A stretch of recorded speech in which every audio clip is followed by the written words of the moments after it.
mà tơ span phở mó GSB 18V ដក 50 ជាប្រភេទអត់ប្រើធ្យូងមានមុខងារសម្រាប់បាញ់វីស្វាន់ដៃស្វាន់ឈើនិងស្វាន់ចាំងឥដ្ឋចំណុចពិសេសដែលខ្ញុំចាប់អារម្មណ៍ទៅលើម៉ូទ័រមួយគ្រឿងនេះលើសពីមុខងារគឺទៅលើរូបរាងនិង material ដែលប្រើជុំវិញទាំងប្រភេទជ័រស្រោបនៅជុំវិញម៉ូទ័រក្បាលដែកនៅខាងមុខនេះនិងគ្រឿងក្នុងឈុតដែលមានតែម៉ូទ័រមួយគត់អូមានតពួកមួយដែរ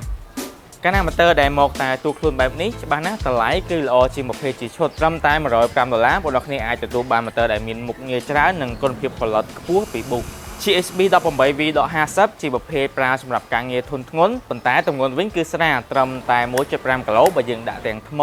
ប្រើយូរក៏មិនចុកដៃខ្លាំងដែរប្រព័ន្ធថ្ម 18V នៅលើនេះមិនថាបងប្អូនមានថ្ម boost 18V 2 A 4 A 6.3 A ហើយឬលើសនេះគឺសុទ្ធតែអាចដាក់ត្រូវជាមួយនឹងម៉ូទ័រនេះបានទាំងអស់ហើយថ្មដែលប្រើជាមួយនឹងម៉ូទ័រនេះក៏អាចឲ្យយើងប្រើបានយូរជាងធម្មតាបន្តិចផងដែរដោយសារតែប្រព័ន្ធខាងក្នុងជាប្រភេទអត់ប្រើធ្យូងជីថ្មតិចមិនងាយឡើងកម្ដៅនិងឆាប់ចុះត្រជាក់មុខងារនៅលើនេះមូលក្រឹក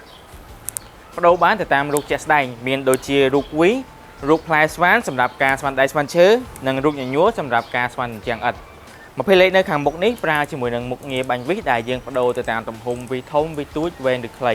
បាតដៃខាងមុខនេះទំហំ13លីនិងប្រអប់លេខខាងលើមាន2លេខលេខ1និងលេខ2បដូរទៅតាមកម្លាំងនិងល្បឿនប្លុកកណ្ដាលមានកុងតាក់សម្រាប់យើងស្វានទៅមុខថយក្រោយហើយកុងតាក់សម្រាប់បញ្ជាម៉ូទ័រនេះអាចឲ្យយើងស្រែល្បឿនបានផងដែរដោយធ្វើការសង្កត់ពីស្រាលទៅខ្លាំងនិងខាងក្រោមនេះគឺមាន LED សម្រាប់បំភ្លឺមួយសម្រាប់ខ្ញុំគិតថាបើសិនបើបងប្អូនកំពុងតែស្វែងរកម៉ូទ័រស្វានប្រើថ្មហើយចាប់អារម្មណ៍មួយគ្រឿងនេះអ្វីដែលត្រូវពិចារណាដំបូងមិនមែនទៅលើមុខងារនោះទេតែគឺទៅលើថ្មនិងឆ្នាំងសាកបើសិនបើអ្នកនរគ្នាមានថ្មនិងឆ្នាំងសាកស្រាប់គុណភាពផលិតមុខងារនិងតម្លៃ$105នេះគឺស័ក្តិសមបំផុតសម្រាប់ការចំណាយ